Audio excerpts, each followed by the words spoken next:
Hmm.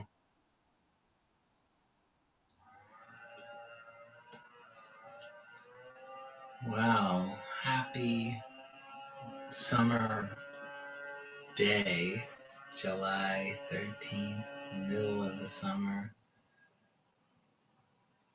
Somebody's out there with a weed whacker in my background. Oh, I stopped. Probably start up again.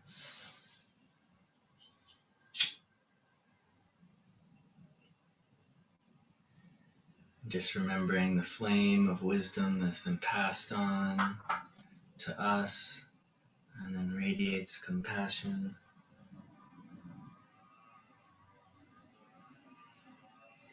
I bow to your devotion to your nature, to our Sangha nature, individual and collective good nature, nature of freedom and bliss. So tonight we're going to move into the second sub-practice of the third gesture. But before we do, I thought we could just start with a little check-in around how has it been to do the practice of envisioning your life as sacred? What have you noticed? And here I'm referring to, this notion of bringing together, memories as they arise from any period of our life, stretched out in segments of 7 years or all in one decade, whatever you want to do. Just bringing some memories to mind, feeling them, holding them with compassion, seeing the wisdom and the confusion inseparable.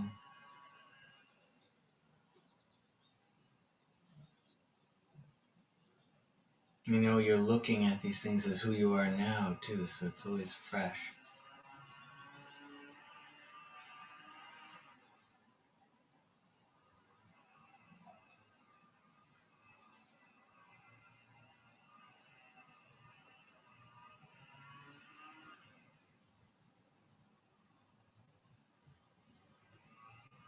Some sense of satisfaction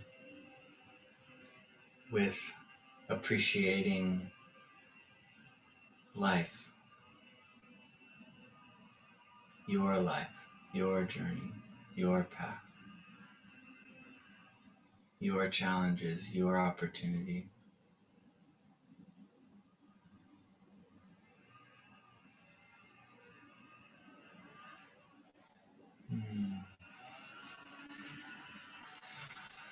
So, traditionally, the teachings here would have to do with taking refuge, becoming a Buddhist. The third gesture kind of covers that section of the path, committing to your spiritual path. But in our approach, it's more intimate, more personal. And so, how has it been so far looking at your life as sacred? What are some insights, or what has it brought up? Challenges, insights, questions, comments, whatever. I'd love to hear. And I'll share too, but I've said enough. I'll let you guys share.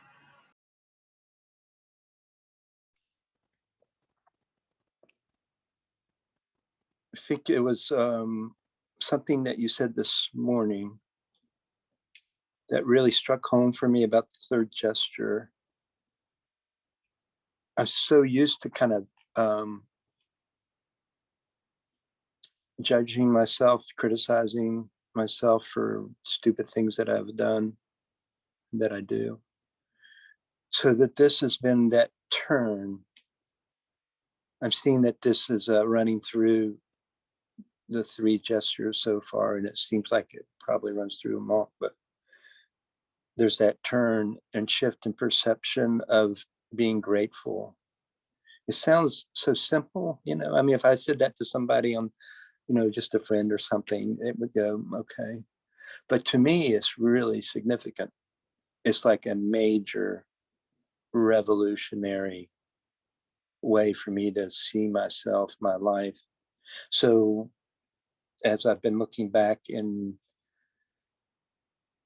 picking different themes or different things that's happened that have been very significant to me, I realize it's this inner part of myself that I've described before to you guys, that means the most to me, that I don't really get a chance to voice, to find my voice for, or to relate to anybody with, basically. And so I find that precious, and that's, it's relating to taking the refuge was a very profound thing for me. Realizing that Nick was my teacher was very profound for me. Doing psychedelics was very profound for me. I mean, there's a lot of things, a lot of themes that have gone through my life that really do mean so much to me. It's a part of me that I find precious, and so it's like a wonderful acceptance of myself as who I really want to be and who I cherish to be. Mm, beautiful. Thank you.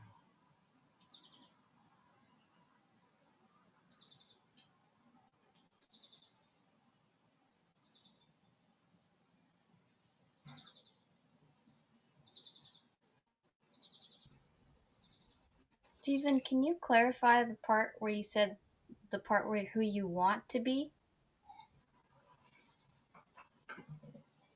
I just, because I didn't understand, because I thought it's Yeah, who you that's no, thank you. I mean, that's cool to explore for me as well.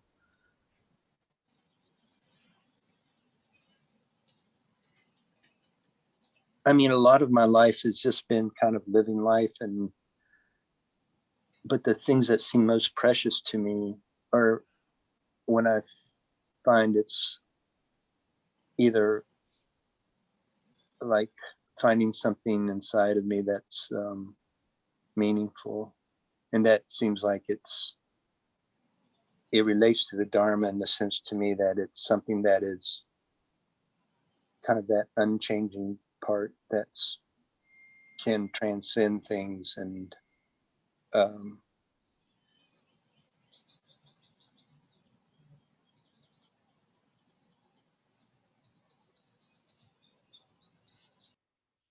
I'm not sure how else to explain other than they just seem precious to me, these memories. And they, I had a girlfriend that died in a car wreck when I was like 20 years old, or 21 years old. And that was a very profound, like it was a blow to my emotional body. I kind of freaked out. And but I'm looking back on that, and I see that even that was in a way an incredible teacher for me. It taught me really how impermanent things can be, and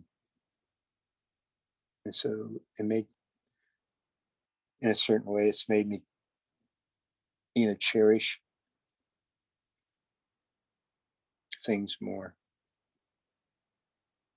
I think I blocked a lot of that out too. So this is like kind of rediscovering something like that's happened in my life that I can see was very uh, meaningful. And it seems like, yeah, it was a teaching in a certain way. I don't know if that explained it. I'll explore it more. Thank you for even asking. Thank you, and I'm sorry about your. That's a lot to deal with at a young age. The having your girlfriend dies. So thanks for sharing. Okay, I'll go, I guess, because I'm on. Um. So how has this been for me? Um. think it's been powerful. It's like a missing piece, parts of me that I thought it's like maybe I had an intellectual idea or knowing of things, and I've studied Buddhism, I've taken a refuge vow and all that good stuff, and lots of vows and practices, and um, it's added to this kind of intellectual credentials of my identity, that I can like have a badge to show people. So for me, I feel like with these practices, especially this one's helping me integrate more like the real Dharma, which is not like about Buddhism, because Buddhism is not what the Buddha invented. The Buddha was just a dude, and then it was this whole thing was created, and he taught, but like what the Buddha realized, it's he had teachings, but it's what he realized. It is the path. Is he became his own realization. So to me, this is like the living. I mean, it's called the living sadhana, but there's like it's bringing to life for me aspects that I've intellectualized that I thought I understood in Dharma, which to me is really just practicing honesty and truth. And then that's like universal ish. And then this honoring of my story makes me feel powerful and heroic, as opposed to many misinterpretations I've had of Buddhism, around feeling like this is not supposed to be about me. This is not supposed to be about going back into the past and identifying with past things, and kind of a hyper clinging to the present moment, because I just want to be free. So it's like, this is my anchor, the present moment. And anyway, so it's, I feel this stuff is honoring this human part of being alive, and the human part of Dharma that you can't really explain until you experience, like you're saying, Stephen, and we're all saying that it's like the sacredness of our recognizing there's teachings in our own life of things that happened, and it's not neurotic. It's not this like, we're not just like neurotic fishbone soup, you know. There's like, we're fishbone soup, and there's marrow and good stuff, and it's very nutritional too, and it's got veggies and stuff. So it's like, it's got the whole thing. Anyways.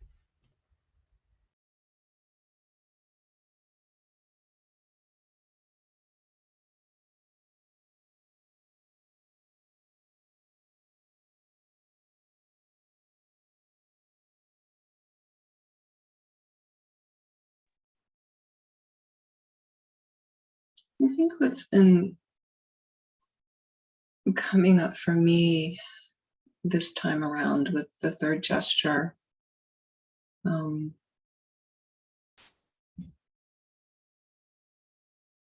it's, when I think about different vows that I've taken,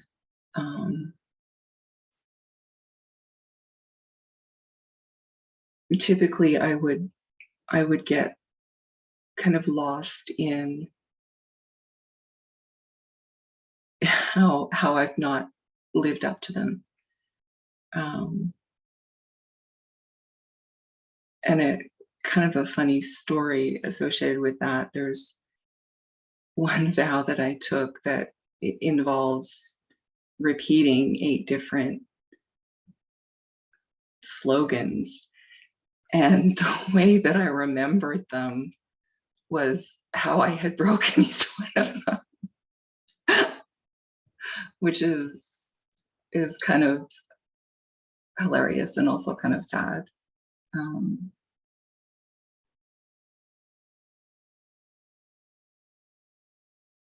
And there's some value, I think, in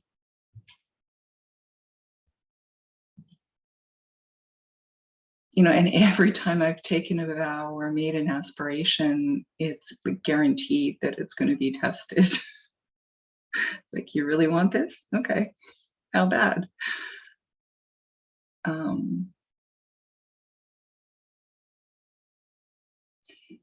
But I think what I'm noticing this time around is not so much the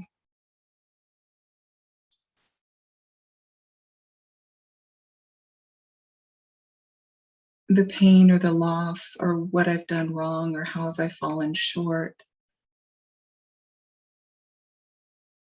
I mean, that's there, but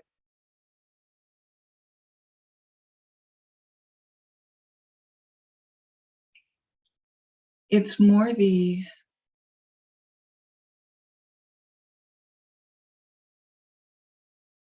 there's this emerging quality, like kind of like you said, Sonia, of like the hero's journey of I just had someone say to me today, Janet, you're one of the most fucking resilient people I've ever met. And I don't see myself that way. And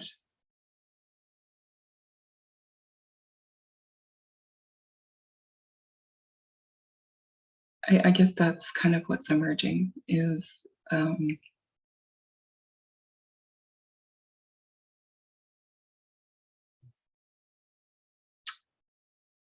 yeah, it's almost like the gifts of that have emerged or that can emerge out of all of the other things.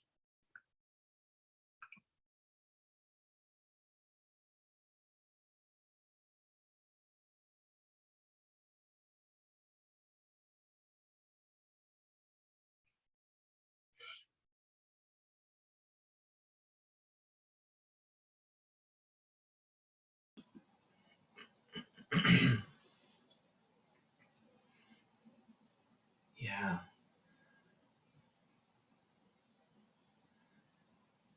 I really resonate with what everyone has shared, and it's really great to hear because I do feel like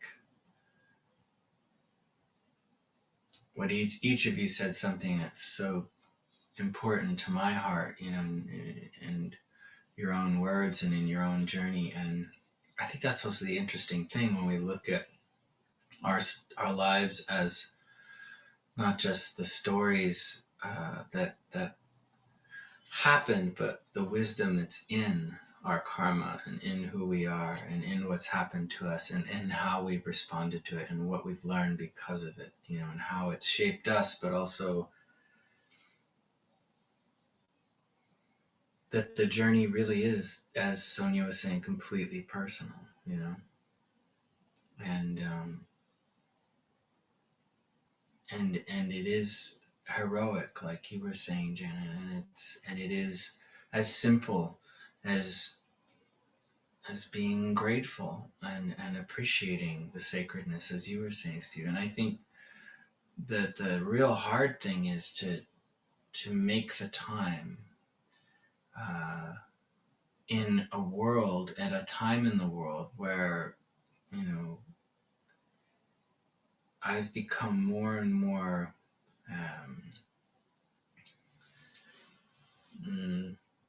suspicious of these things, and technology and the way that it can easily make it harder for people to listen to themselves. I also appreciate the fact that we're speaking at great distance over shining light boxes, It's like I also like, so, technology is not, necessarily one way or another, but anyway. And for myself, I think just adding that I have started to look at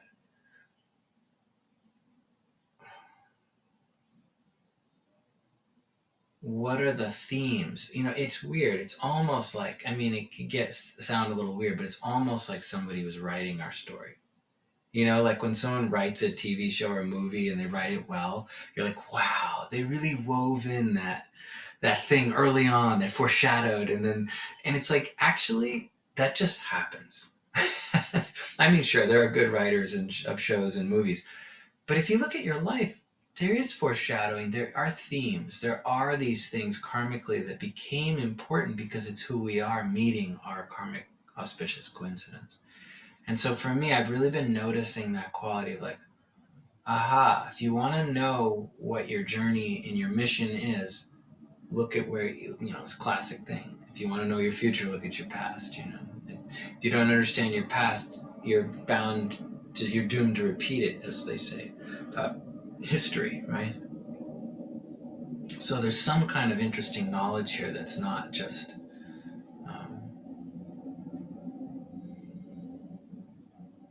it's not wishful thinking. It's real. There's real wisdom in our lives. There's real wisdom in what's happened to us. There are magical journeys. They are sacred. They are the hero's journey. They are special missions. And they are all unique. And we all share those patterns. That things happen that were important, that show us who we are. So yeah, wonderful. I love it. And for everyone who couldn't come tonight and is watching the recording, um, I would love to hear from you on Voxer or anywhere, any of your thoughts about this too, because for me, this is kind of like, it's very fresh Dharma, right? It's like a research project. We're doing it together. It's happening in real time. The first time I taught this gesture, it was like, I didn't fully understand what it meant, I think. And it was more about what are the commitments we've made in the past. And I think as I've practiced it more, I was like, no. It's like, what was our life? How was our life the auspicious teacher of coincidence, and how does it show our strengths and weaknesses throughout all these different situations? What's the common thread? What's the common theme? Okay, theme, right? That's what I was trying to say. It's like stories have themes, and we think that's only in stories, and what I'm trying to say is no, it's in everybody's life naturally. There are themes. Isn't that interesting? So somehow this gives us access to those themes, which are part of our code to our mission, to our secret power and our secret specialties. It's all on our special wisdom, our special gifts. It's all in there. So cool. All right. Can I just jump back in for a second? Sorry, you made me think of something that, maybe for me anyway, it there's something about each of the vows, like the formal vows, that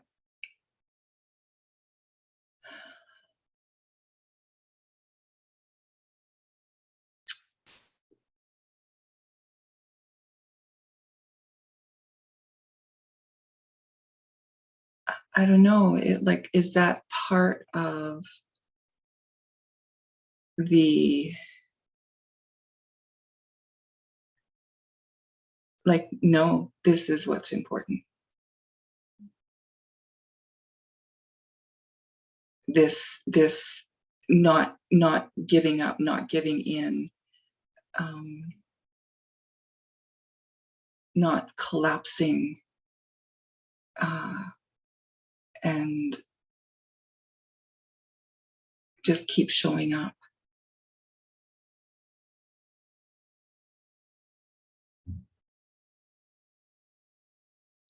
Yeah, it's beautiful, Janet. And there's real value to social witnessing and ceremony, and it's powerful, and it can be an aid. However, I've also seen it, every single one of those vows be broken by people. And so then I'm like, and not just broken like the way ordinarily they're broken, but I mean broken for broken. And so I kind of look at it both ways. I'm like, yeah, I've seen that approach. If it was working so great, I would be like, that's the way. Instead, I say, go for it if you're drawn to it. But this is so interesting because what we're moving into now, so, there's 4 parts to this gesture, as there are with all of them. This was the tiger. The lion is the coming together of congruency. What am I feeling right now? And then we move into the growing edge, formulating like, what's my Garuda, what's my outrageousness, and then we dive in the dragon. We dive into the choicelessness. That, guess what? The reason you took a vow is because you already couldn't help it. So this is the magic of this, is unfolding. It's a little paradoxical, but I do think social witnessing ceremonies can be powerful, even though I have my own baggage around seeing entire communities break up and just it's like, wait, what? But if you find it helpful, because social witnessing, ideally, in a pure heart, you're held by people you really care about and respect, and you don't break that commitment because the commitment is more important to you. It's a way you process yourself. But in our moment right now, I find, because people are realizing the inner world is so complicated for us in the modern world, a lot of us don't actually know ourselves that well. So we commit to things and then we realize we didn't even know what we were committing to, and we didn't know who that person was who committed. Now, if we commit from a deeper place, then we can hold a vow. But if we commit without knowing ourselves, I know. It's kind of a mess. So I don't believe in orthodoxy, right? And I love what you said, Sonia, about there is no Buddhism. And remember, the Buddha said, don't call me the Buddha, and don't call this Buddhism. Don't make statues of me, and don't write down what I say. Boy, did we fuck it up. Like, think about that. I'm not kidding. We really fucked it up. And yet it's beautiful when you see, oh my God, when you see some of the art, the statues, the rupas in Asia that are beautiful and represent, thousands of years of lineages of craft workers and artisans. And you're like, so glad they made that, right? It's so wonderful that there's culture and that people wrote shit down. Because, the 4th generation after the Buddha, they're like, we're not Ananda. We don't have photographic memories. We can't remember this shit. So they did the right thing in a way too, right? It's natural. But the entropy of orthodoxy is that you say, well, no, but the Buddha said, or but it's written here. And when you stop trusting your own experience because you feel like it will lead you astray, the joke is then you latch onto some orthodox system because you don't know yourself. Do you see how you just spiral into your own confusion anyway? There's nothing that can save us from not knowing ourselves. In some ways, that's the entropy of religion altogether. That's why religion is always so doomed and always has to be reinvented. It has to be fought for, and it has to be done against all odds. When I think of Trungpa Rinpoche in his poem Expose, where he was trying to respond to all these allegations of him being crazy and all this, and he didn't really deny that he was, but he said it's all out of devotion, and that everything he does to try to be to try to make it relevant to this time. And one of my favorite lines in that poem is he said, even if I have not lived up to your expectations for me, at least see me as I am. Oh, that line kills me, right? At least look upon me the way I really am, right? That's what we're talking about in this second aspect. And the discipline of real commitment is knowing yourself. And we talked about this a little bit last night, that the idea of compassion is that you could talk about compassion as pure altruism, that you get rid of your selfishness and you want to remove others' suffering, and you love, have no expectations, no projections. It's great. Except you also are an instrument. You have a vibration. And you don't know yourself, or to the degree that you're not in touch with your own feelings, we know we act out in all sorts of weird ways, and we don't actually help people as much as we could. We help them. We can be very compassionate and not really know ourselves. It's true, you can. But you can be more compassionate when you actually know yourself. And so it's funny, this is a war analogy, but Sun Tzu, the fabled person who wrote The Art of War, is one of his famous stanzas is, Know yourself but not your enemy, win 50% of the time. Know your enemy but not yourself, win 50% of the time. Know yourself and your enemy, win 100% of the time. Now, of course, no one has 100% knowledge of everything, so that's why no one wins all the time. But at least we can know ourselves, right? That's at least something we can know. Knowing others gets more complicated. But knowing ourselves, that's our starting point, you know? And it goes back to just the basic things, that the only thing in this world we can control is our own inner behavior and our own, well, we can't even control it entirely, but the only thing we have agency in this world is with our own vehicle, our own instrument. Okay. So that's why I stress this so much. Again, totally wonderful to have a ceremony. In fact, ceremonies, when you are in touch with yourself, yeah, they're incredibly enriching and empowering. And I think many of us have had that experience, and we're all still practicing. And if you remember a ceremony, you feel buoyed by it, or you feel even pained by it, but also glad you did it, or whatever, good for you. That's great. But here's the joke. All vows, good or bad, dissolve into emptiness like the imprint of a bird in the sky. The vows don't exist except in our present experience. And in fact, the classical texts on the bodhisattvas, they would say great beings, higher level realized beings, can see your vows. They essentially can see your aura. They can see if you've been keeping your vows well.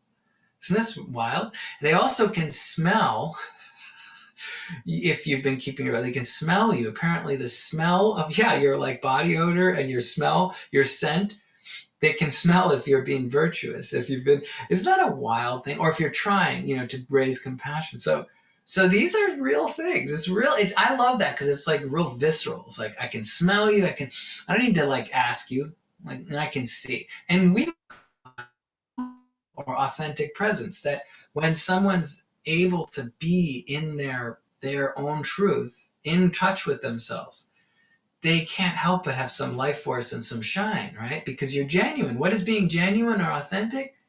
Knowing how you feel. And so what I say is how to be authentic, how to be genuine, is to be congruent. And congruency is when the inside and the outside match.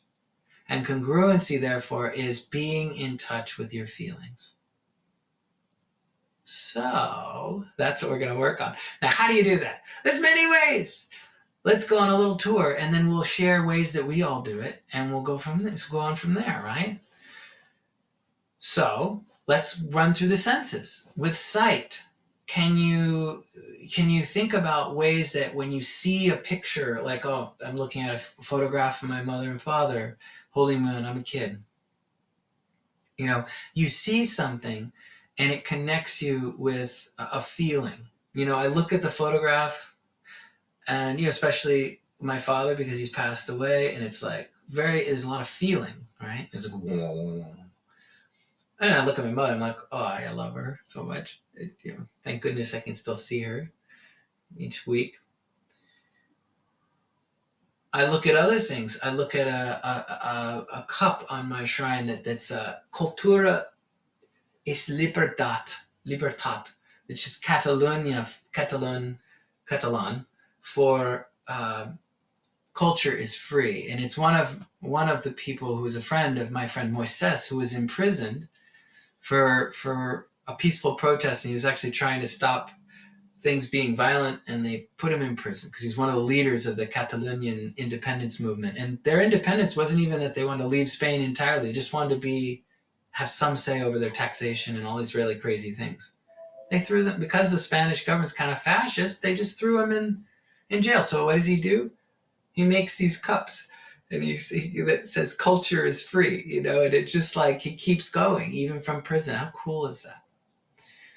I have one, and I love that country, and I love those people, and I love that they're trying to have their own language and culture respected, right? So I get all these feelings just from my eyes. So that's one way. Looking at objects, looking at things that we connect with what? With how we feel, or feelings that are important to us. Of course, the same is true. We could look at something that stimulates a painful feeling, a negative feeling for us, or a feeling of fear. That's also true. Let's think of our ears. How do they connect us with what's meaningful, with what we're feeling? Well, sometimes have you noticed when you listen to a song and it lets you move into a feeling that you couldn't have access without the song? The song is like this kung fu massage of energy that unlocks these feelings in you, right? So music is another way that we get in touch with feelings. Smells. Have you ever opened up an old treasure box and smelled like clothes from like 20 or 30 years or something that you have in your kitchen? Like, it still smells like that time, or it reminds you of that time, right? Amazing. Smells can bring us to important feelings that are otherwise hard to access. Tastes. When you have a food that you love or a good meal, you have a foods, the foods you love, and then when you're a kid, your parents are like, what do you want for your birthday? And you're like, I want blank. And now even when I have blank, even though if I don't like it the way I used to, I still feel feelings, right? It helps me access. So all the senses help us connect with what we're feeling, but you'll notice a lot of the ways I've been talking about it, those are all somewhat memory related and related to history, which is why we valued, right? We value that. We value connecting, and we have a way of connecting now with history that's not storyline in the negative sense. It's magical, sacred story of our mission, of our journey. Do you see how different that is? That languaging and that feeling, woo, totally different. It's a positive. It's an asset. However, when we come to the physical bodies, it gets really interesting. The physical body has them, of course you can touch things that like certain textures and things, but essentially the physical body has less in terms of the way we're going to work with it. It's less about memory. There are memories definitely in the body, and they come to us. They might come to us in the form of mental images or physical sensations in the body, but the interesting thing is we can connect with these inner sensations or current sensations in our body in a really helpful way. So which is another way to say that we have wisdom in our feeling in our body. The body has wisdom. The feelings in our body are one of the best ways to come into the present moment and know what is it that we're feeling, so that we can be more appropriate in how we respond to ourselves and our world in that moment. Attuned. We're attuned. Congruent. So let's just do a brief check-in with our own bodies.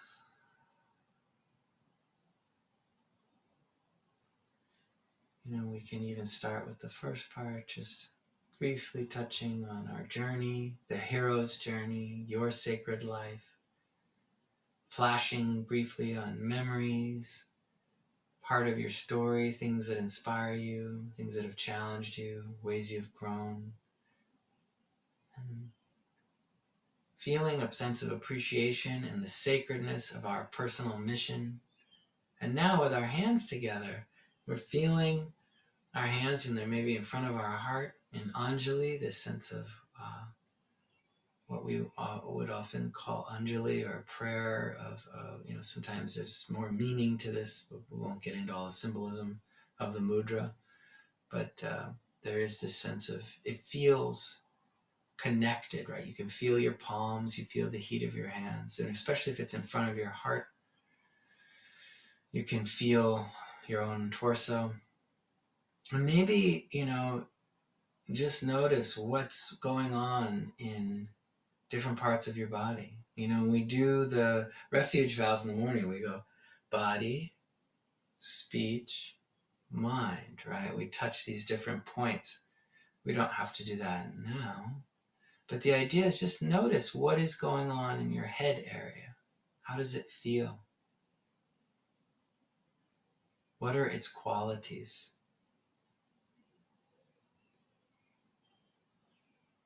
What about moving to the throat area? What do you notice there?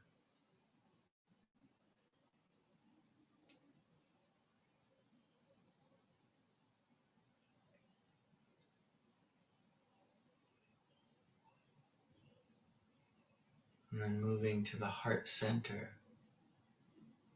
What do you feel in your heart area?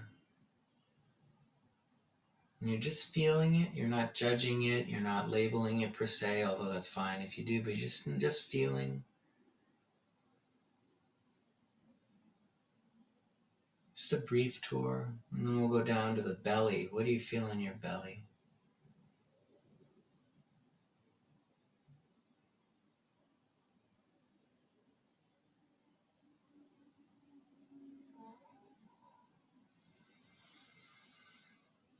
So you can relax your hands, put them on your thighs if you want, like for meditation.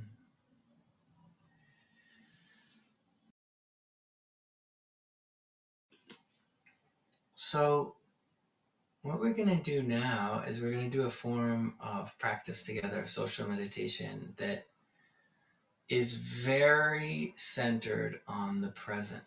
Now, again, this is not because we have any problem with history or story. In fact, we see the incredible significance and power of story in all of humanity, and we humbly acknowledge its wisdom and open to it in our practice. But during this session, we're going to just, if we feel moved, share only from our present experience of our body mind. So no story or history. And again, this is not because we're preferring non-story or suppressing it, but here we're switching gears and we're saying, what is it like to vocalize or verbalize our current feelings and sensations without any story or history? We're not citing the past. We're not talking about before. We're just moving.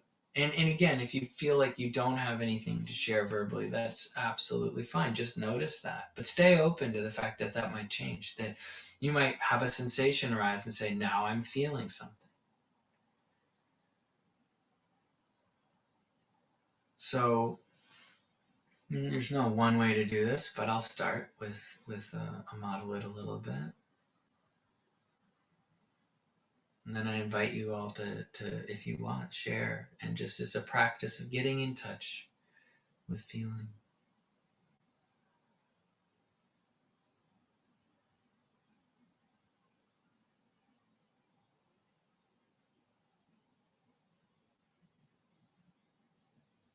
Well, I notice all of a sudden how warm it is in the room. I didn't really notice that because I was just sort of more connected with other parts of my experience, and I was like, ooh, it's a little warm. It's not too bad though.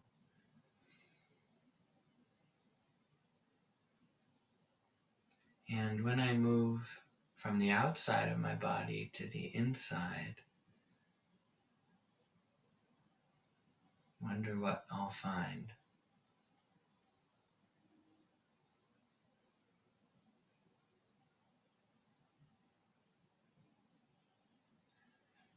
Interesting. So when I go to my belly area, there's a kind of I don't know if I'd call it an anxiety, because it's not like butterflies or vibrating or high energy, but it's like there's almost like a hollow feeling with a little bit of sparkles or brightness. It feels like maybe a touch of fear.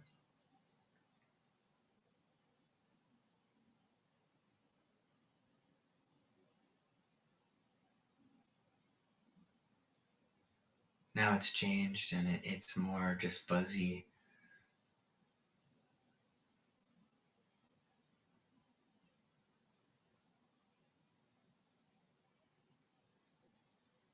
Yeah, I feel a sort of pensiveness in my body.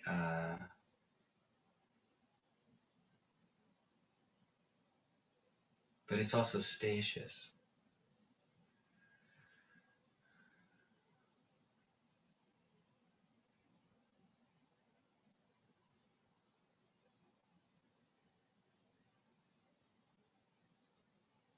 And I do have the experience now, having shared this with you all, that like, oh, isn't that interesting? I knew all of this before I I named it and spoke it to you, but now uh, I feel more in touch with it. And once I feel more seen by like acknowledging those feelings that are happening, um, I feel more relaxed now suddenly, or more almost drowsy. Okay.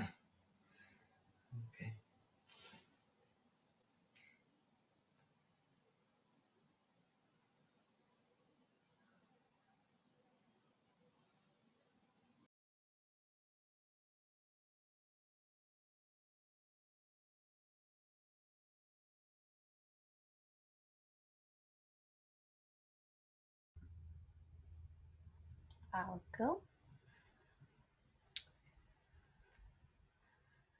It's a hard one because there's a part of me that's like, well, if I was really present, would I know the word for wind?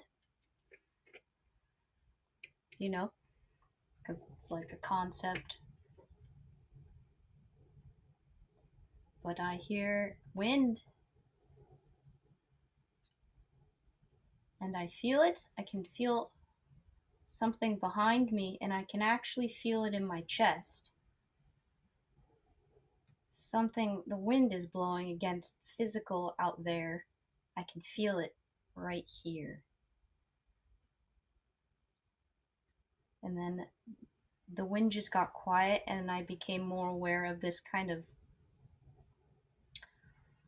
I don't want to call it silence, but it's like a, and it's not buzzing, but it's something like silence and something like buzzing, but it's not silence and it's not buzzing, but it feels like it.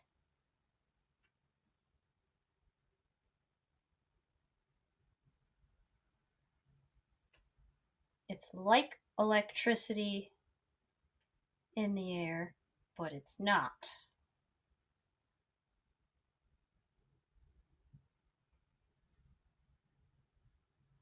Now I just look down there and I see little baby quails picking at mangoes.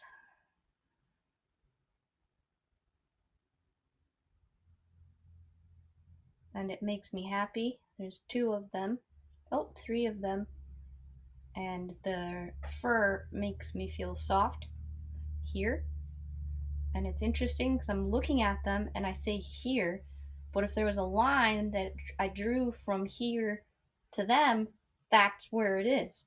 Because so it's weird. I can feel them over there, but I feel them here.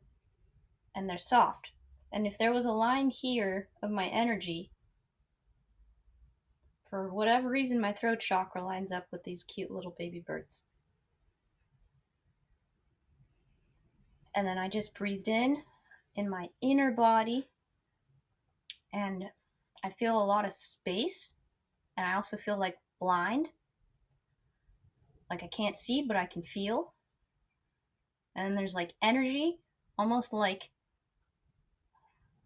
an orange, sunny, yellow, sunny energy, like a cloud in space, like black space feeling. And I'm still here, but that's how my body is seeing energy. And I'm gonna stop there because this could go on forever.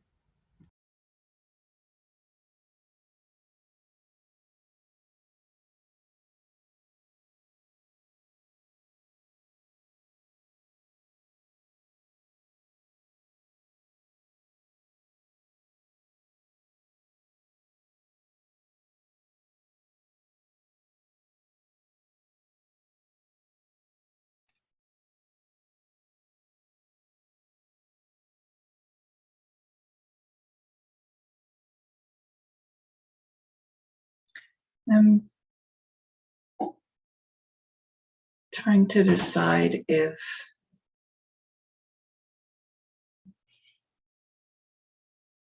first of all, I thought I was feeling like waves of hot and cold, but I think it's more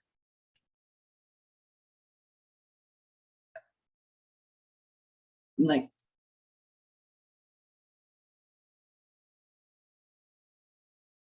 it's almost like the room temperature is warm, so there's this warmth on outside of my body, but I feel cold.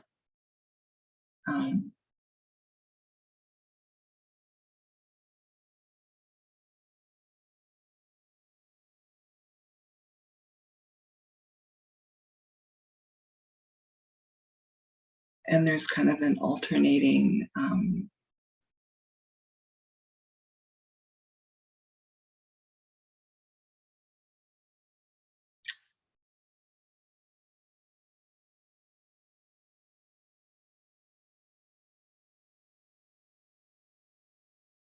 my visual field, there's a darkness, but it's also shimmery.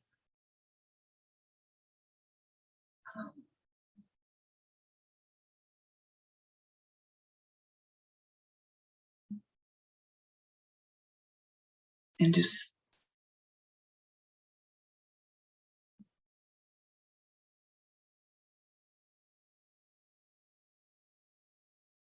it's not a wave exactly, but like there's movement sort of between my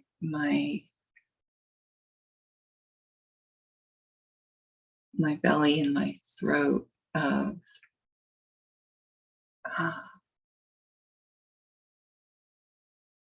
like contracting and expanding, contracting, expanding.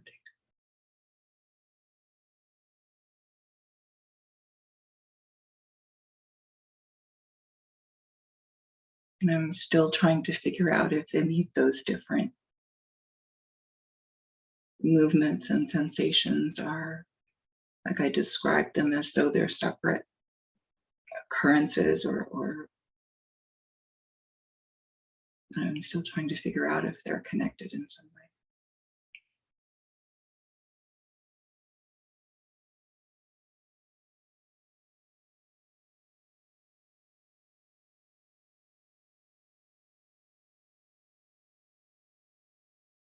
Apparently I was holding my breath.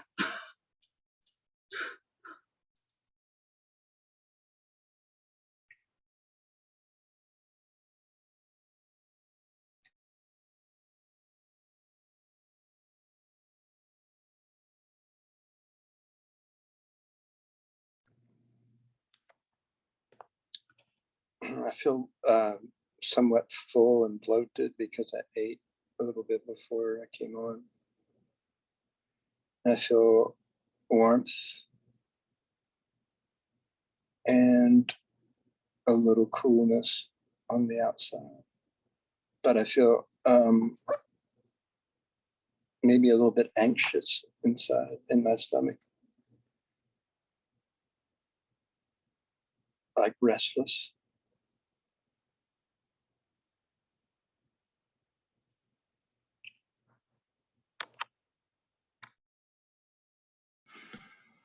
Wow, that was great, everyone. So that's really good example of the initial way of connecting with sensation. We start with our outer senses, our environment, and then, we don't have to follow that pattern, but we can. But we also come into the physical body, and then we describe the subjective experience of being in our body.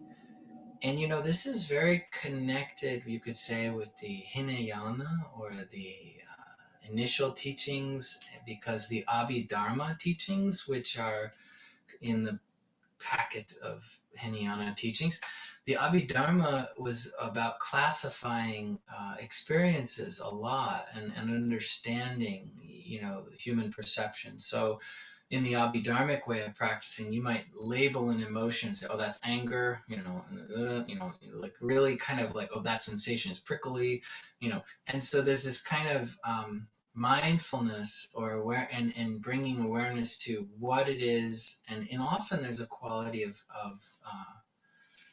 this is part of the technique people use to get distance between their thoughts and emotions initially, where they say, "Wait, I'm observing this thought. It's not that I'm in a facet," but one can say, the facet is happening and it's like this. And so it gives you a little room between the stimulus and reaction, right? You have a little space of going, wait, I know that this is an emotion, or I know that I'm feeling this way. It changes our reactions to situations a little bit. But again, the abhidharmic or hinionic mode is a little bit more around sensation and description.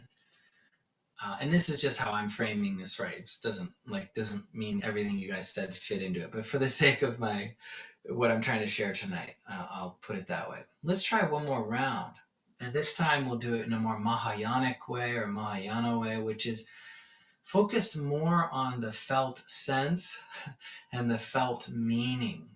So the felt meaning of a sensation. And if you haven't heard that term, it was John Wellwood's term of felt sense, and felt meaning is another way he talked about it. So we know that emotions will come into the body, and some of us already described this, so I know that this is just my pedagogy of explaining this method of coming into contact with what we're feeling right now, but bear with me.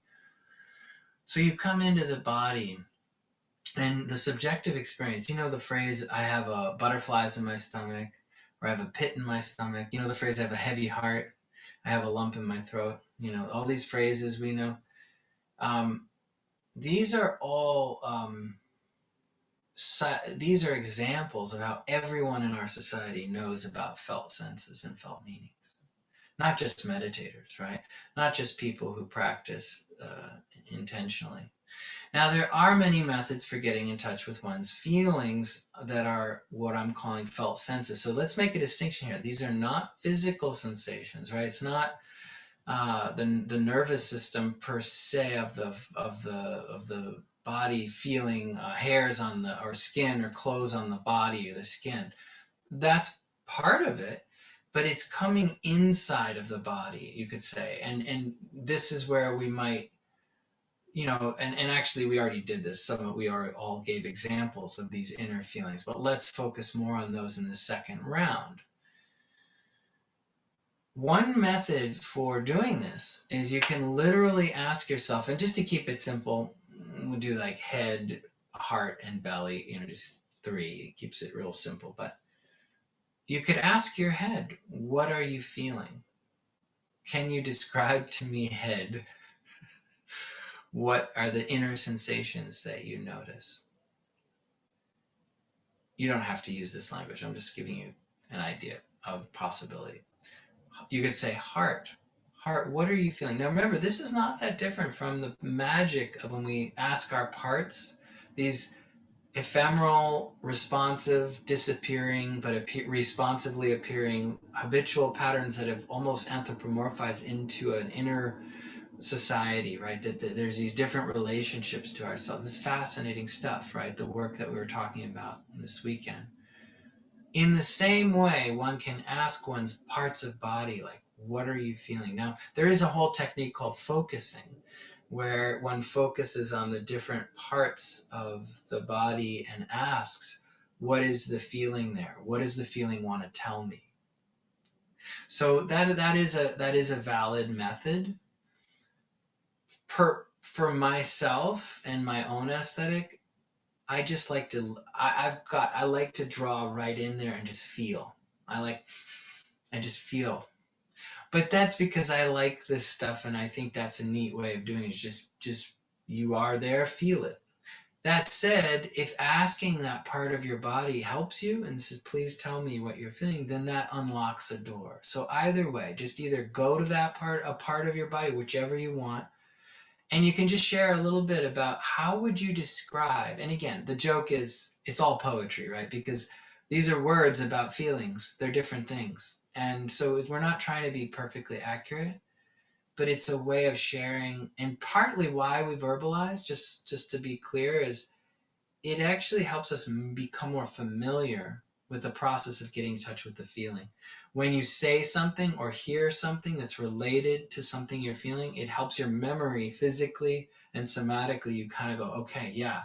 And also being witnessed, sharing your feeling, helps you realize I did share that and people saw me. Do you see what I mean? It's all about making, that's why social meditation does this stuff, is because it helps us get more expert or more comfortable with drawing on our feelings and speaking from them in this way. And that's what we mean by congruency, right? The feelings are already there, and they don't have to be a big deal. They could be quite boring, or they could be more dramatic than you expected, right? So no expectation. We kind of drop that. So this time I won't go first because I've said enough. But anyone who wants to share just a little bit, you don't have to share a lot, and you don't have to cut yourself short either, but just practicing together.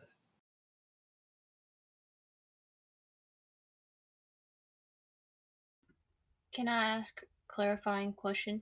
Of course. I'm a little confused because my brain wants, or it's like, does this mean, head, how are you feeling?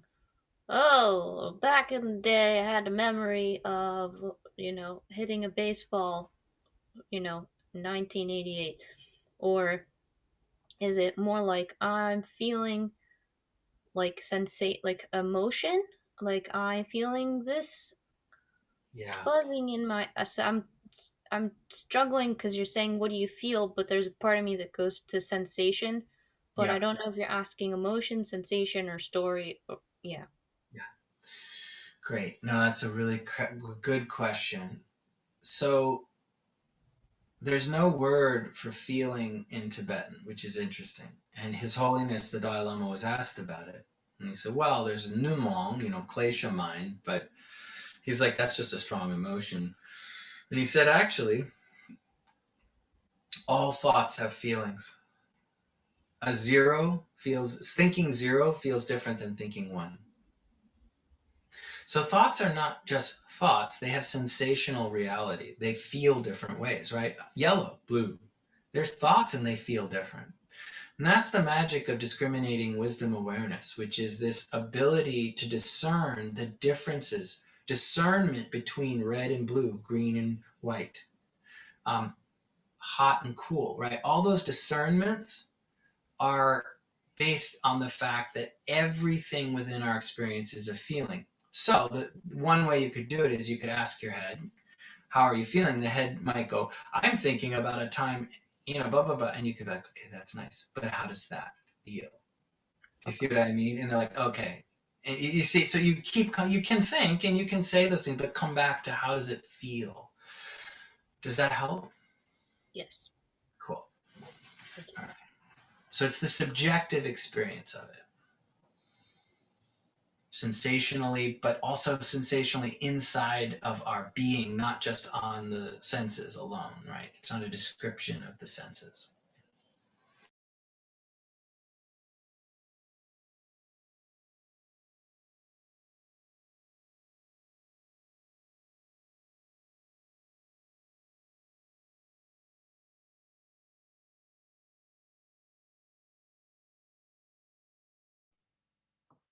My head is feeling a little boredom, a little sleepiness, but also not unstressful, kind of mellow. My heart is feeling a lowness. My stomach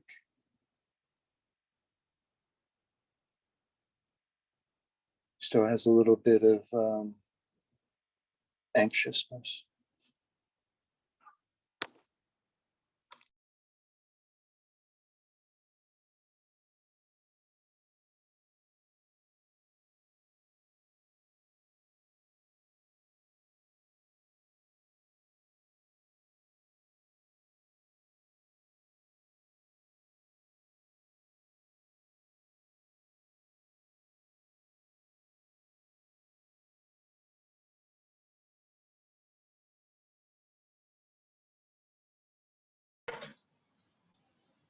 My head is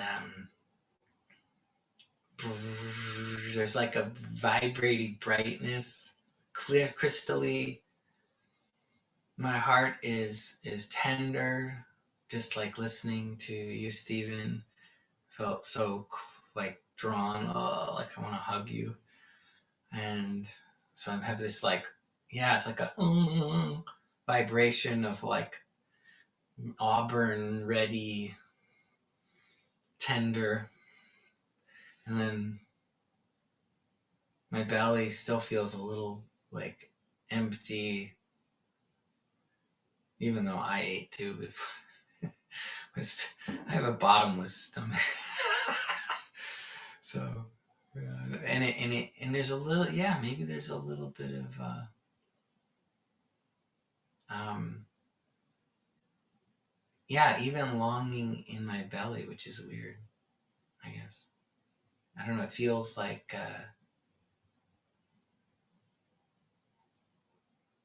it's so subtle, it's hard to put words. It's like,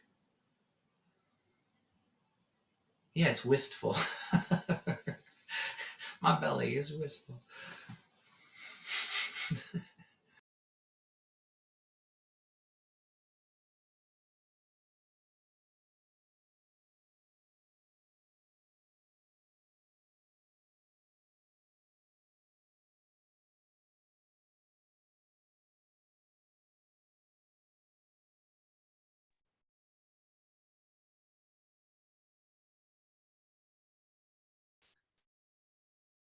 My head, there's a kind of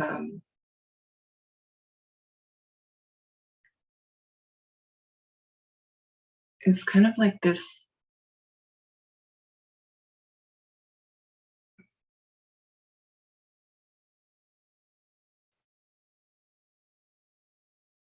It's almost like seeing the reflection of something in moving water, or like how they show on a TV show, they show that someone is having a dream sequence.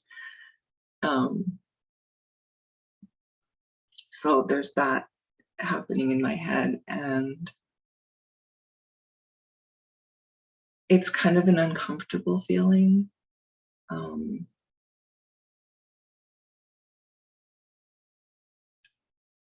there's almost this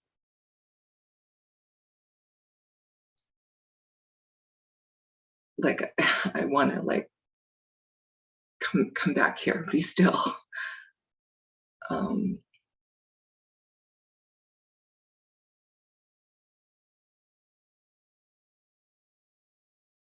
there's kind of a my belly.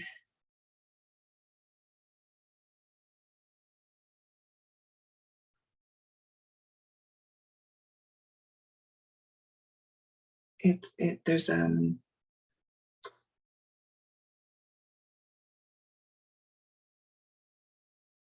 it's almost like that, like for me when I'm something startles me, and it's like that. There's a feeling that goes along with that in my belly. There's kind of a like a clenching, and there's just this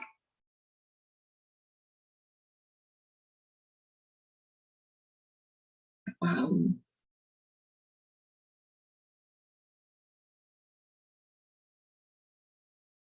poignant, beautiful, sad, quivering my heart.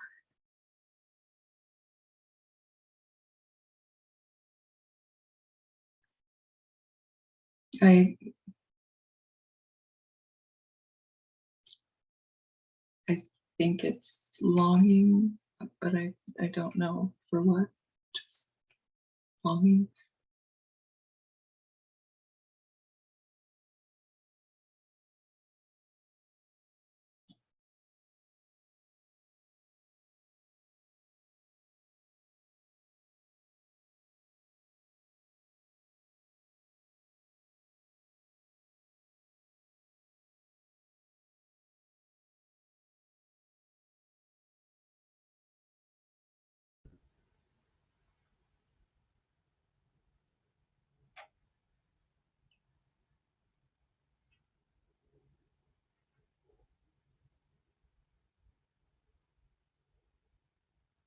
I just feel a tremendous sense of laughter.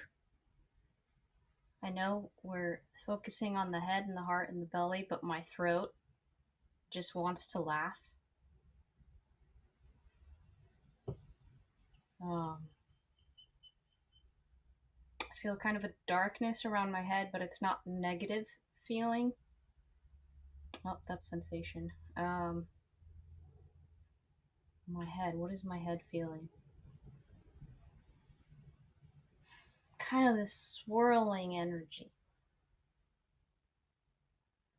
It's hard to not talk about sensations.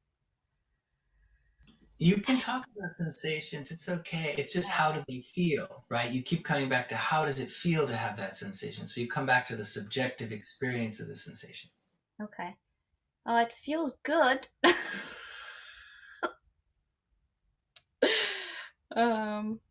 It's kind of this swirling thing.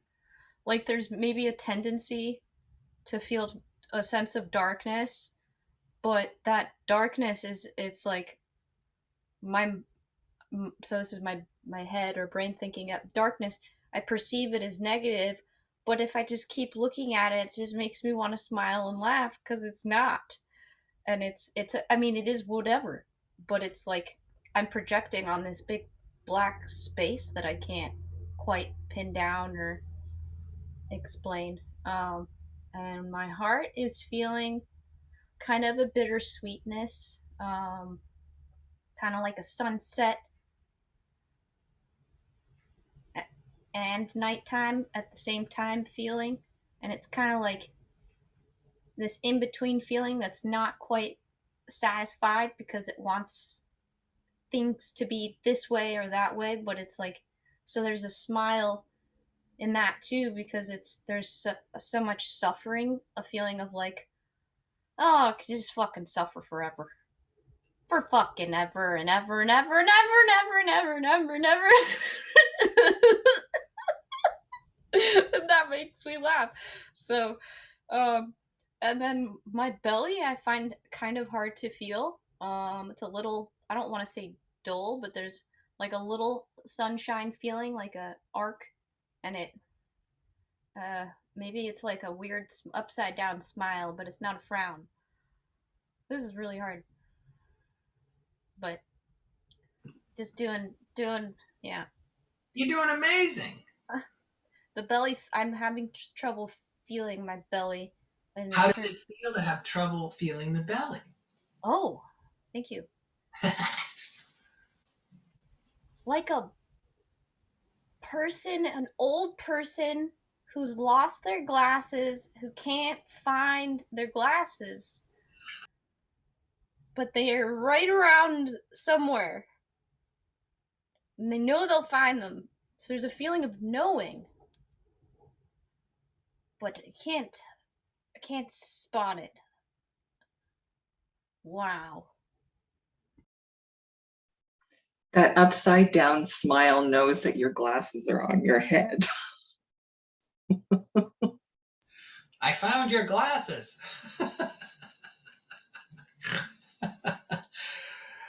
You are all so beautiful. We are beautiful. Did you hear that? To me, that was like a doha or poetry because it's all in us, all that wisdom, all that rawness, all that uncertainty, all of that clarity, that certainty. But here's the paradox, the mirror, the cosmic mirror of it is that you know when you don't know.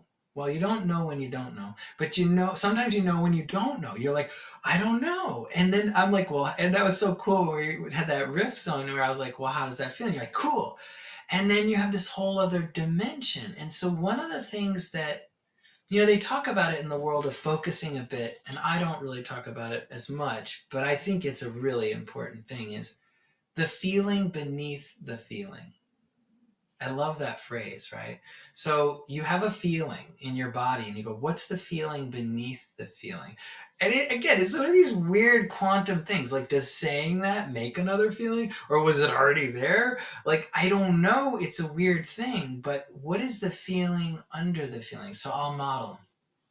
I'm feeling excited that everyone did so well with this exercise. What's the feeling under that feeling?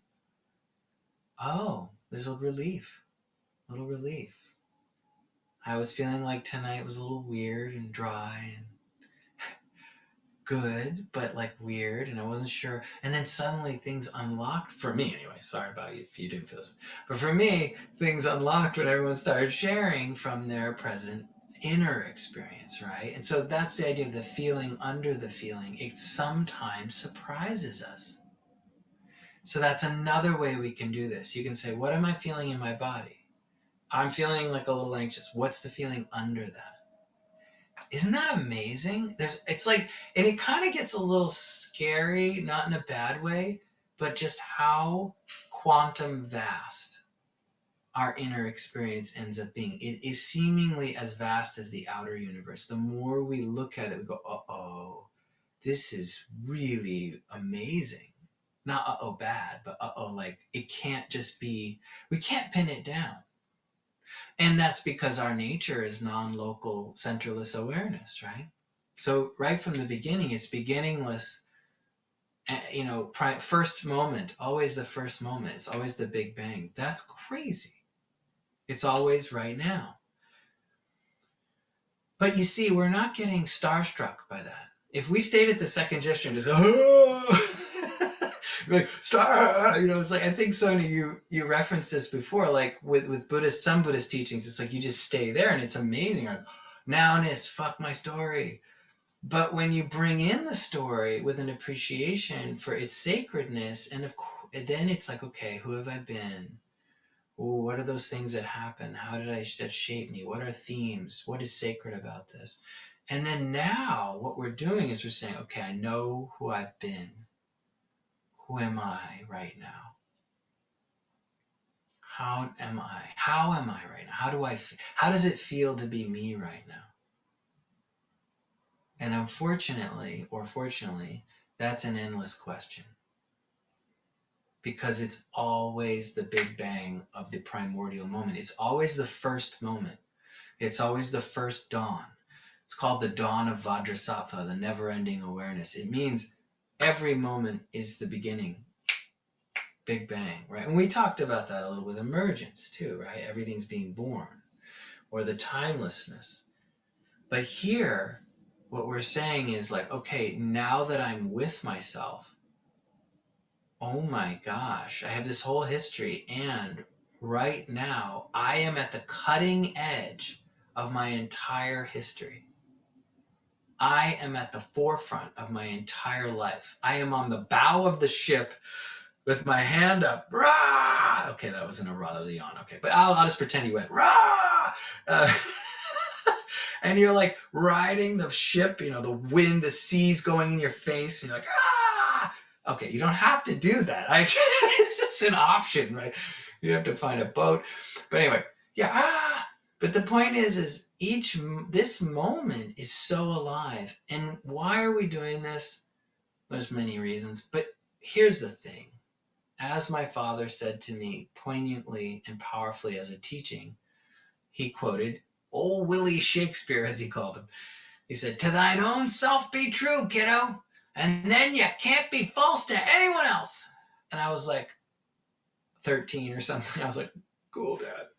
But like, it's still with me, like as one of the most profound things. And this is this thing we're talking about. Know thyself.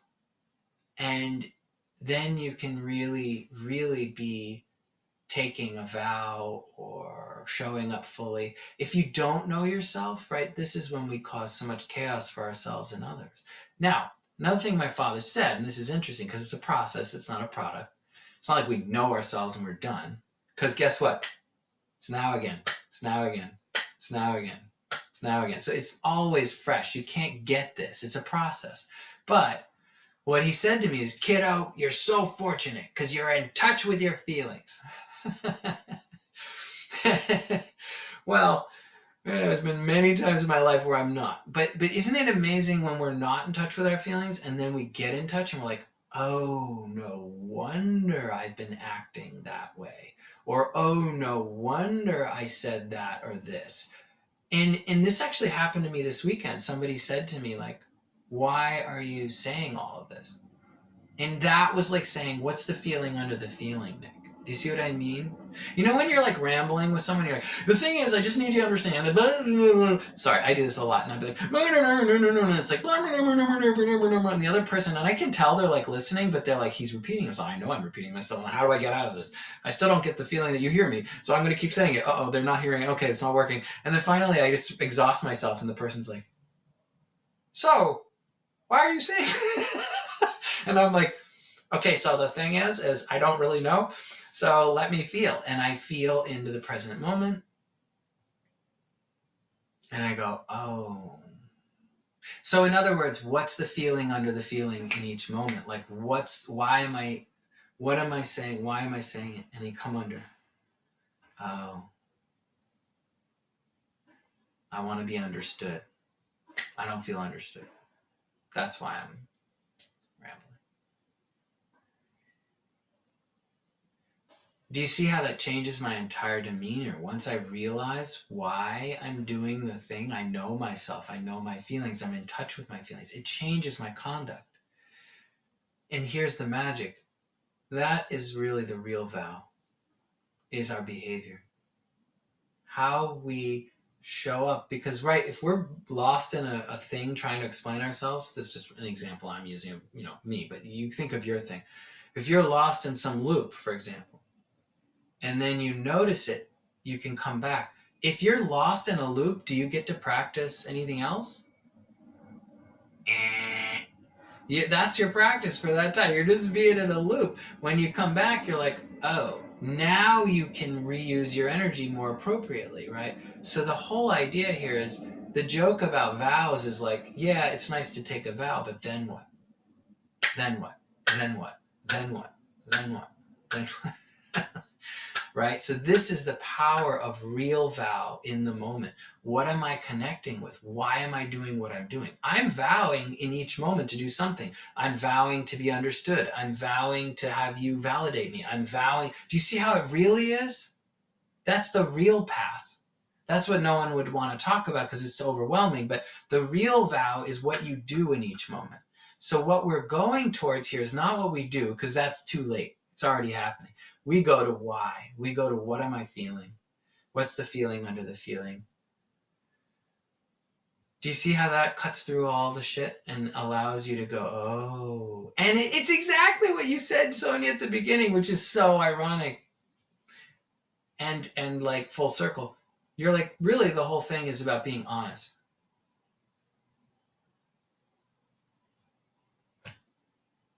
This is essentially that. How to be honest.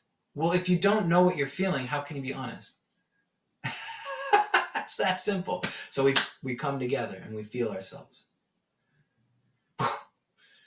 We check in with who we've been, and then we're like, who am I right now? That's the honesty. And this is congruency. The inside and the outside are one, and then we can be authentic and genuine. People used to say, well, what is authentic? What is genuine? It's such a judgment. It's a value judgment. I'm like, no, it's not. It's an experience of knowing how you are in this moment and not being ashamed of it. And being able to be with it with kindness. That's authentic presence. It's not a fantasy. It's not mysterious. It's just the reason it's hard to do is you actually have to come into your body and feel what's in here. And guess what we will do to get away from that? I know.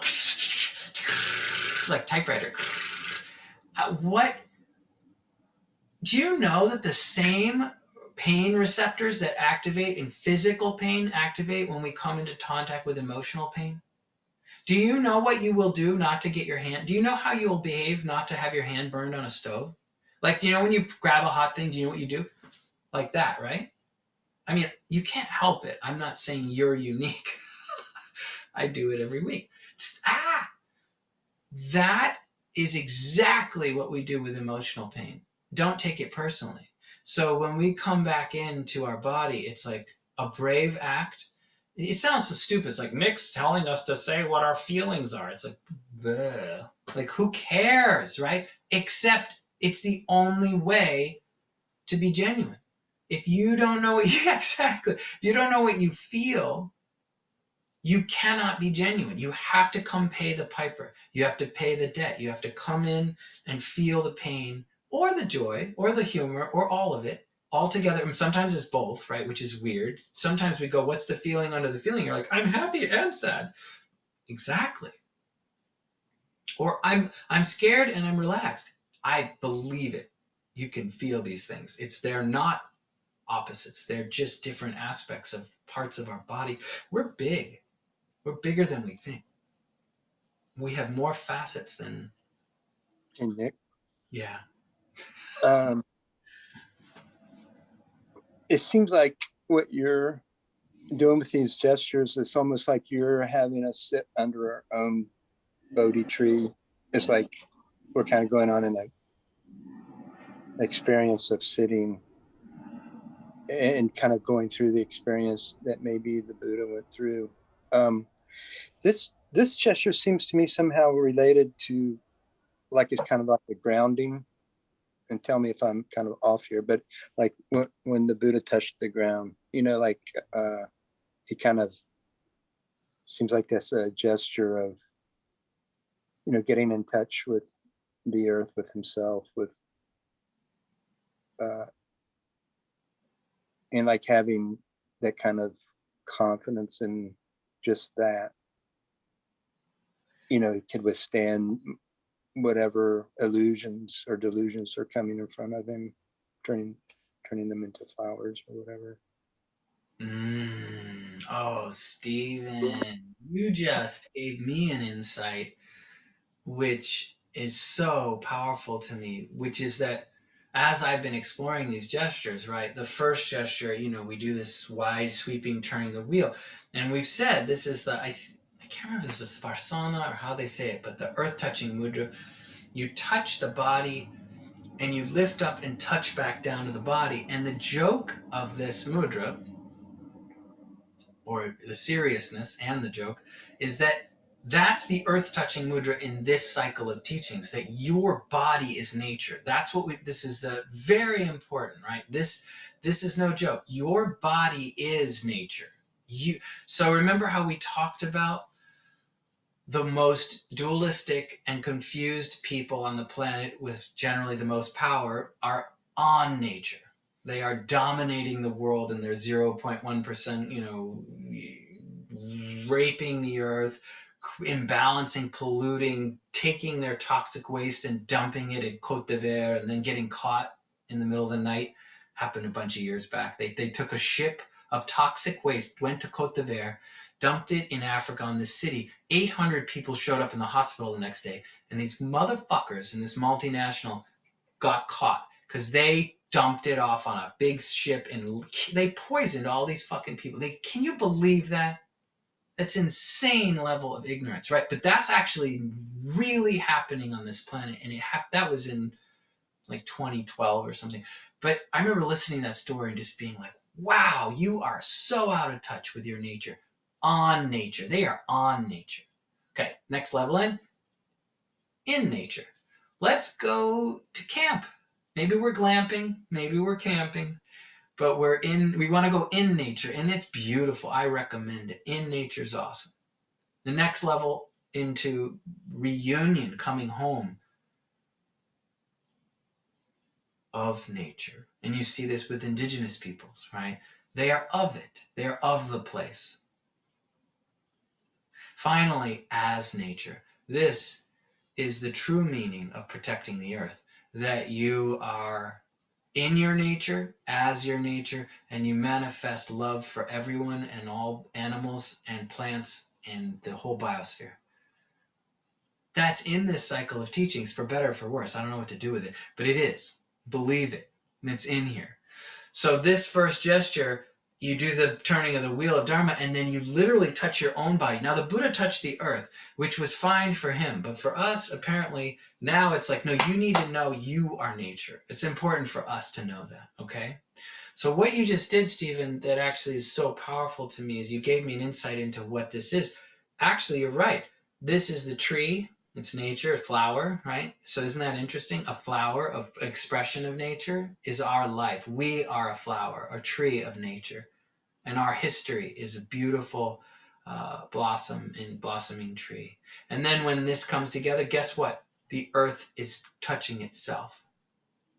because we are the earth, remember. So you're right. This is the earth touching mudra. I'm so glad you brought that out for us, because I didn't know that until now.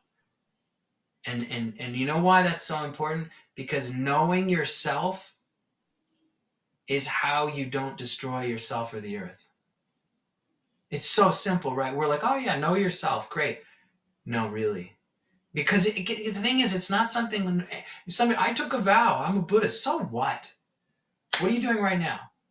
Know yourself right now. That's what I'm talking about. Do you see how important this is? It's not that there's anything wrong with the vows and everything. You know I love that stuff, and I'm totally down. But the reason it doesn't work anymore is because you have to know what you're doing right now. That's the vow. Now, now, now. And that's really intense, but you don't have to make it like nervous. Like I'm acting like a crazy person, but you don't have to be crazy. But the point is, I'm just trying to illustrate that if we're not actually acting in touch with ourselves, we're not in service of the earth. We're not in service of others. We're not in service of ourselves. We get lost. We get lost in our projections. We eclipse into a facet. Well, during that time, we're just being a person. That's fine. But we can't actually activate a vow at that time, right? Would anyone say they're holding their vow when they're lost? Of course not. The only vow is when you're like, wait, what do I feel? Who am I? All right. What am I doing? Where have I come from? Who am I? The tree of my life, the flower of my life. Now I'm the fruit right now. What's my heroic journey right now? Right now. Right now. Right now. In a way, Nick, are you sort of showing a pathway to sustaining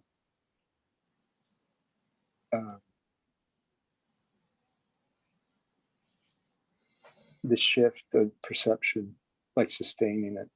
Yeah, absolutely. Every single thing in the 84 practices of the 21 gestures is a stabilization of our true nature. Absolutely.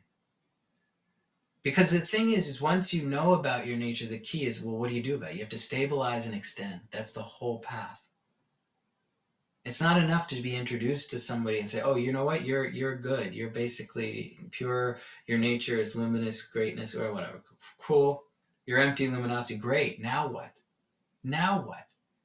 And again, if you don't integrate it into your story, where you live each day, how you behave, what draws you to get out of bed, if that's not included, you don't live in a monastery. Reality check. You're your own container. You're your own reminder. And if you don't see yourself as sacred, boy, this world will not. This world is so upset right now with itself. It's like a kid having a tantrum. Yeah. It's so hard out there. I feel it every day. I mean, maybe I sound like a crazy guy who's like beginning to just get, every day I feel it's a little worse. Today I was driving around and I was like, God damn it, is that me? Or is it out here? And then, I literally, this poor guy, I'm driving past him, right? And I'm moving pretty fast. I can't even, he's in a truck and opening a door. And there were 2 lanes and I could have moved over, but it's like, it's all coming so quick. He was just after the stoplight. And literally, as I get near him, he's like, you motherfucker. And they're like screaming at me. And I was like, and part of me was like, I'm sorry. Like, I kept going. I was like, oh, I could have been in the, and then I was like, oh, the poor guy, right? He's just waiting for anything to yell because he's miserable. And I was like, that level of aggression, for what? But that, it's not just him, right? It's all over. And there's just this energetic vibration of anxiety and so coming in and going, what am I feeling? Fuck all that. We're not going to say that the whole time, by the way. There's 84 gestures, so you're not getting off the hook that easy. But for now, fuck all that. What am I feeling, right? What is inside me? Because what I did after that, actually, I did it naturally. I thought, oh God, I was like, I'm sorry. And part of me wanted to go back. And I was like, no, I'm not going back. This guy was not happy. But I kept going and I was just like, oh yeah, he's hurting. But the way I knew that is I felt into myself and I was like, I didn't have any intention to cause any harm. right? I was just not, I didn't even, it was just all happened so fast. I was like, whatever. So you have to come in and trust yourself. And that, by the way, it's lonely. I want to just say that it is lonely. I wish it wasn't. It's not up to me. It's beyond my pay grade. It's lonely. It is. It's because you have to feel yourself. And that's part of the pain of coming into your own body. It's like, uh-oh, I'm going to feel my aloneness, but I'll also feel my wholeness. You know what I mean by that? Because if you don't feel your aloneness, you're still alone. But if you don't feel it, you feel worse than if you feel it. I swear. I've done all the research on it. Your aloneness meaning like that you're an autonomous being having your own experience, and it's up to you to actually pay attention to it. Yeah. And that only you can trust yourself in feeling your own feelings. You can't farm that out, right? I mean, I do farm it out sometimes with all of you as Sangha, with my therapist. I do at times, and that's perfectly fine. Because it's really validating when someone's like, no, you're on the right, it's like, oh, good. That's awesome. That's fine. But let's face it, that's not 90% of our day. 90% of our time is we're with ourselves, and 90% of our path is part of our camaraderie is we're all alone together. That's the Sangha. That's why we're all refugees. We're all in it together. And that's why I have such deep, crazy longing and passion for all of you and your paths and myself, because you are my fucking life force. Like your journey if you don't mean something to me, then I'm not alive, because you're doing what I'm doing, and I love you, and I want to support you, and I know how much I can't. And I know how much I'm alone and how much you're alone. So I get crazy. There's a madness where I want to connect more and help more. And you can only do what you can, right? And I only have the skill I have. We all have our own level of skill. But when we come into touch and we go, okay, wait, what am I feeling right now? That is what we can do for each other as a collective. We can go, okay, I'm here with myself. I'm going to care for myself. By the way, that is directly caring for me, for each of us. We are caring for others when we care for ourselves. If we come in and feel what we're feeling, that is a true act of bravery, because that's boom, right? That's the world. The world is full of people that won't come into their bodies. They're evading themselves. They're running away. They're flighting into this. They're flighting into that. They're flighting away from the pain, and they're acting out, and they're creating chaos. And if we can come back home and go, what am I feeling? What's the feeling underneath it? Ooh. It's like, boom. It's kind of like getting taken over by a wave in the ocean. You get taken down. I've done a lot of bodyboarding, so I'm pretty skilled at it. And you know what you do? You don't struggle. Isn't that the weirdest thing? You wipe out, you just go with it. You let go completely, and you come out of the cycle of the wave. If you move your wave your arms and legs, which is your instinct to go, I'm underwater. If you spaz, what it does, it's really interesting. You catch all these molecules of water and you stay in the cycle of the wave longer, because you're giving all these waves for the wave to keep pushing you. When you just relax, you flow out of the wave cycle. You become a piece of water. So sometimes the quickest way, this is the classic William Blake quote, which many people have said is like a Vajrayana notion, but the only way out is through. The only way out is through. I have many times in my life tried to get away from myself, get away from my pain, go somewhere else, focus on other people, do so. And, you can go on a vacation. You can even have a sabbatical. You can call it whatever you want. You can go as long as you want, but you always come home.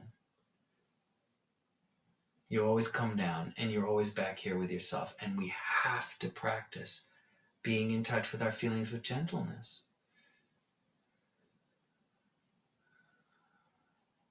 Yeah, hand on the heart, that's another great gesture. Hand on the belly.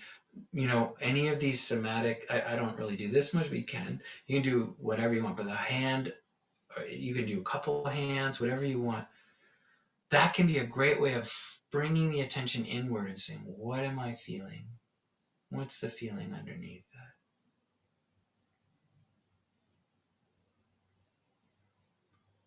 Oh, it's so good when you ask yourself that.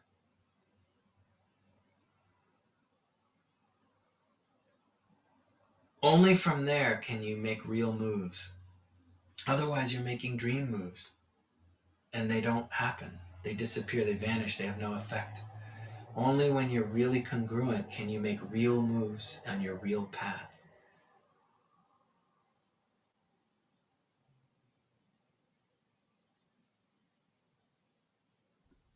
It makes sense because it's like, even when you're a little kid, there's still some wisdom to thinking, like, you know, that superheroes are real, or even, deities or Yeah. leprechauns or adults are like, you get excited what adults are, when you get to grow up, you have Yeah. this, but it's because of the congruency, the modeled congruency of, I want to be like that, because those people are powerful, those things, even a fucking leprechaun, because it's a leprechaun being itself. It's hilarious, but it's congruent. There's a congruency, and that makes sense. Like, because for me, the best teachers that I've learned from in any field, anything, cooking, math, Buddhism, whatever, Yeah. it is a person who's being themselves, and then it's effortless because they're coming from a place of knowing, because they're trusting, they know themselves, and so, like, you can actually take their, you don't have to take their advice. Like, maybe they're giving you direction somewhere, and there's many other ways to get there, Totally. but you know that that person's telling you how to get there, and that direction is going to get you there. Right. Right. That's the authenticity. That's the genuineness. And again, when I would train people to facilitate social meditation, I trained, I don't know, hundreds of people, but it seems maybe, and what they would often, a critique many people would have is like, how do I know when I'm being genuine or authentic as a facilitator? And because that was a big part of it, is just being genuine. And it's like, do the practice. Sound like such an asshole, but it's literally, what's the practice? Be in your body, good head and shoulders, the body instruction. And we'll go into that more. Ironically, that's the sixth gesture, the height, width, and depth. And that's actually a profound access point to ultimate bodhicitta. We'll do that later. Congruency, your speech, the idea of knowing what you're feeling and speaking from your feelings and noun is staying in touch with how you feel while you speak. Really powerful. Finally, what's the heart instruction? Vulnerability, bravery, the inseparability. When you drop into your heart, you can drop others. That is a description of how to practice authentic presence. That is a description of how to be genuine. That is a description, not even a description, those are instructions for how to stay with the feeling and drop the storyline. It's not vague. It's not like, just do this. It's like, here's exactly how. But the price you have to pay is the vulnerability, bravery of being in touch with your true feelings.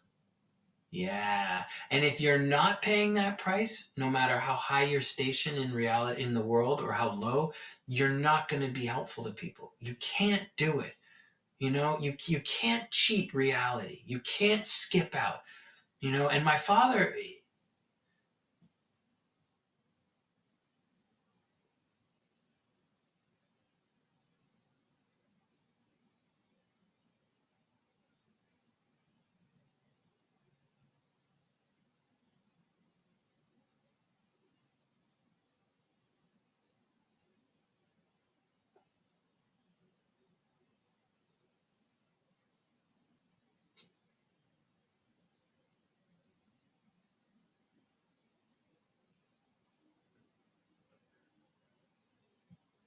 you have to understand that he lived this.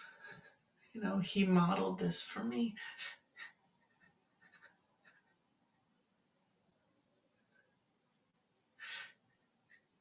It's not a fantasy.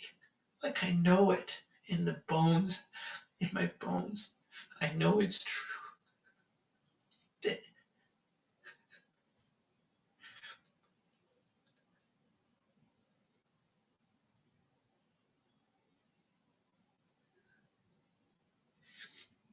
there's no cheating. You actually have to be vulnerable to be brave. And there's no way I can transmit how much he lived that, but I can just tell you from my heart that, like, for the rest of my days, I will try to share what I learned from his example, which was so freakishly real. And even now, like, even with everything that's happened in my life recently, you know, I'll open my heart to him and he'll appear to me. And I don't know. I have this weird theory that it's like this holographic fractal luminosity thing, and things are, you know, everything's one, and so things can appear. And maybe he's somewhere else, but this is also him. Go figure. If you want to ask me about it another time, I'll explain it for like 400 minutes. You'll tell me to shut up. Point is he appeared once to me when I was feeling this crisis, you know, like, with how do I go forward with these teachings and how do I go through? And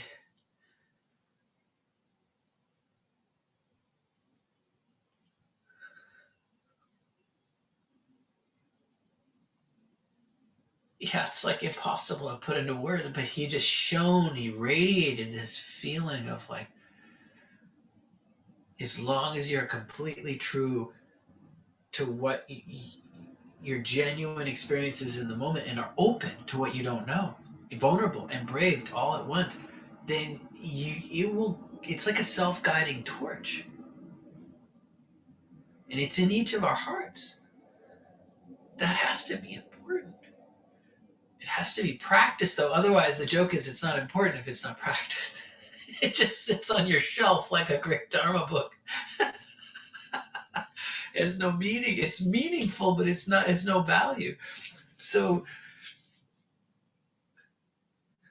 what do I feel? What do I truly feel right now? May I be in touch with my feelings. May I live up to the way my father thought I was in touch with my feelings. You know, maybe I'm, sometimes I am, sometimes I'm not, but I'm practicing that right with all of you. How do you stay in touch with your feelings? The danger when we don't, we know that's real. It's our whole world's fucking crisis right now. By the way, that's the fucking degenerate age. Is that people dropped their connection to their feelings. That's why there's the 5 degenerations. That's the Kali Yuga. So, like, it's not personal. It's very personal, and it's very global, personal for all of us. All right. We're out of time, and that's it. Let's dedicate the merit. I'm gonna bring up Friends, because come on, you gotta do Friends. Friends is awesome. Friends. And you remember, empty forms, by the way, I just want to clarify, it does not mean that they're, like, non-existent. It means empty forms is a code word for deities and luminous, shining, wonderful rainbow joy, okay? So don't think of it as a bad thing. It's like, it's not like friends are completely meaningless. It's not that. It's the opposite of that. Okay. Friends are empty forms, like a water moon. To think of them as being truly real will only make your many sufferings increase. To know they're empty form, like a water moon, will make illusion like samadhi increase. Compassion free of clinging will increase, and non-referential view will also increase. And meditation that's fixation free and conduct free of do or deed increase. Of all the many marvels, this by far the most marvelous of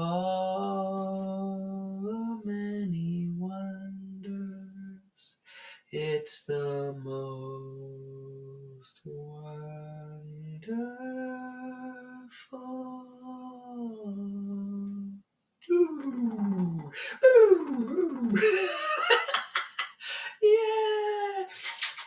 I love you guys.